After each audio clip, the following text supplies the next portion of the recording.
बर, आता मी पूजा केली, तुम्हाला काही कळले का आता पूजा? बऱ्याचशा गोष्टी कळत नाही, मंत्र संस्कृतमध्ये असतात, संस्कृत ही भाषा आपल्या व्यवहारात नाही, व्यवहारात नसल्यामुळे आपण समजत नाही किंवा आपण दुर्लक्ष करतो, बरं की नाही? तर प्रामुख्याने आपल्याला पूजा समजणं गरजेचं आहे, यासाठी तुम्हाला शुद्ध मराठीमध्ये मी विश्लेषण देतो. हा ठीक आहे. आता मी प्रथमतः काय काय केलं सुरुवातीपासून ते तुम्हाला सविस्तर मराठीत समजवलं. प्रथमतः काय केलं? आचमन केलं, म्हणजे विष्णू जन्माने 3 वेळा पाणी प्यायलं.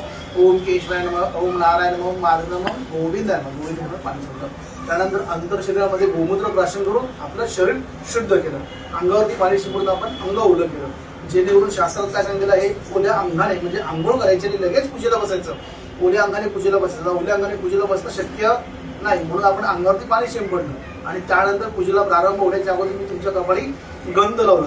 आपण 2 फुग्यांच्या मध्ये आपलं ज्ञान यंत्र आहे, मग ज्ञानाची पूजा केल्याने मग पूजेला प्रारंभ झाला. विष्णू स्मरण केलं, कुलदेव ग्रामदेवचं स्मरण केलं, मग संकल्प केला की मी या कलियुगामध्ये बसून भगवंत आज सत्यमची पूजा करत आहे, तर मला चिरकाल आयुष्य आरोग्य ऐश्वर्य लाभू दे, मला माझ्या कुटुंबाला सर्वांना शांतता लाभू दे, यासाठी मी आज ब्राह्मणांद्वारे माझ्या सहपत्नीचे सत्यनारायण भगवंताची पूजा करत आहे. लक्षात आलं का? त्यानंतर ह्याला संकल्प म्हणतात. संकल्प केला म्हणजे काय हवं ते देवाला सांगितलं. त्यानंतर आपण काय केलं? समयीची पूजा केली. आपण जे काही कर्म करतो त्याला साक्ष कोण येतं? अग्निदेवता, म्हणून प्रथमतः समयीची पूजा आहे.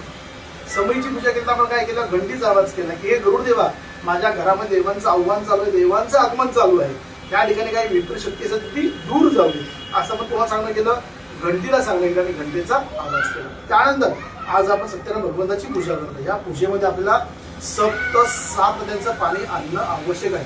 शक्य आहे का आणणं शक्य नाही, म्हणून आपण काय केलं? त्या कलशावरती आपण काय केलं? हात ठेवला आणि 7 नद्यांना कलशाचं मंत्र म्हणून आव्हान केलं. मग त्या पाण्यामध्ये गंध, फूल, देवा, तुळस, औषधा सोडल्या. त्यानंतर कलशाच्या 4 बाजूला 4 वेद आहेत, ऋग्वेद, यजुर्वेद, सामवेद, अथर्ववेद. त्या 4 वेदांना गंध लावला आणि ते गंधाचं बोट पाण्यात बुडवलं, म्हणजे गंध जल बनवलं. ते तुमच्या अंगावरती शिंपडलं, जेणेकरून तुम्ही ओल्या अंगाने पूजेला प्रारंभ करता. लक्षात आलं का? त्यानंतर पृथ्वीमध्ये नमस्कार केला. पृथ्वीमध्ये क्षमा कर, या पूजा प्रसंगी तुझा एक कृपा आशीर्वाद मला लाभू दे. पृथ्वीला नमस्कार केल्यानंतर पुढे आपण पूजेला प्रारंभ झाला. प्रथमतः आपण काय केलं? इथे गणेश पूजन केलं. काय केलं? नारळावरती गणेश पूजन केलं. इथे आपण गणपती बाप्पाची मूर्ती कुठे ठेवली आहे का? गणपती बाप्पाची मूर्ती वापरलेली नाही, मी नारळावरती पूजन केलं. आता नारळावरती पूजन काय केलं त्याच्या पाठचं कारण. आज आपण कोणाची पूजा करतोय? सत्यनारायण भगवंताची पूजा करतोय. तर या सत्यनारायण भगवंताच्या पूजेमध्ये आपण काय वापरतो? तुलसीपत्र वापरतो. काय वापरतो? तुलसीपत्र. आणि गणपती बाप्पाला तुलसीपत्र वाहत नाही, म्हणून आपण सत्यनारायणच्या पूजेला गणपती बाप्पाची मूर्ती वापरत नाही. मग आपण काय केलं? या नारळावरती गणपती बाप्पाचं स्मरण केलं, गणेश पूजन केलं, गुळ खोबऱ्याचं नैवेद्य आपल्याला फळत केलं. हे झाल्यानंतर पुढे आपण काय केलं? पाठीमागच्या नारळावरती आपल्या कुलदेवाची पूजा केली.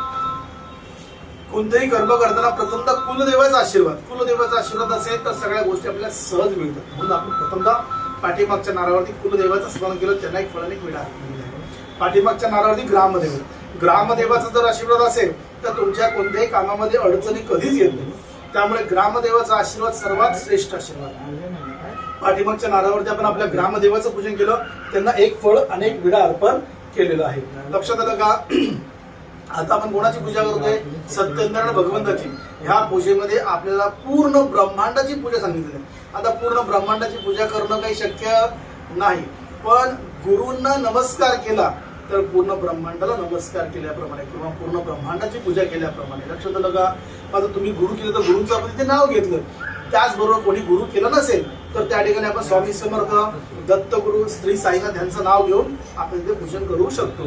त्याचबरोबर काय केलं? मग मुंबईला ज्या काही देवांची नावं माहिती आहेत, मम्मादेवी, सिद्धिविनायक, बाबूनाथ, महालक्ष्मी, कोळपेट, आई माताजी, पंचब्रह्मेश्वर, ज्या काही देवांची नावं आहेत देवांची नावं घेतली, त्यांचं तिथे पूजन केलं, मग त्यांना एक फळ एक विडा अर्पण केलेलं आहे. लक्षात आलं का? त्यानंतर आपण काय केलं? कलशाची पूजा केली. विष्णू भगवंताचं वास्तव्य कुठे? खोल समुद्रात, पाण्यामध्ये. आता कलशामध्ये काय आहे? पाणी आहे, म्हणून वरती त्या कलशावरती आपण त्या पाण्याची पूजा म्हणून कलशाची आपण पूजा केली. कलशाची पूजा केल्यानंतर तावणात देवता मांडले, जे धान्य मांडलं तर धान्यावरती ज्या सुपरट त्यांना अष्टपाल आणि नवग्रह म्हणतात. त्या देवतांना काय म्हणतात? अष्टपाल आणि नवग्रह. त्या अष्टपाल आणि नवग्रहांची पूजा केली. अष्टबल नवग्रहांची पूजा केल्यानंतर विष्णू भगवंताची मूर्तीच्या ऐवजी आपण इथे बाळकृष्ण वापरलेला आहे. लक्षात आलं का? मग बाळकृष्ण मूर्तीवरती अक्षत व्हायला बाळकृष्ण मूर्ती तांबडात अभिषेकसाठी घेतली. मग त्यांचा विधियुक्त पुरुष सूक्त आणि विष्णू सूक्त पठण करून आपण या ठिकाणी विष्णू भगवंताचा अभिषेक केला. मग ती मूर्ती धुवून जागेवर ठेवली आणि त्याची पूजा म्हणून गंध हळदी कुंकू वाहून फूल वाहून नमस्कार केला.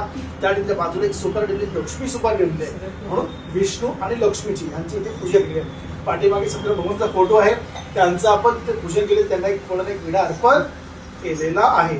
अशी मी आतापर्यंत पूजा केली. पूजा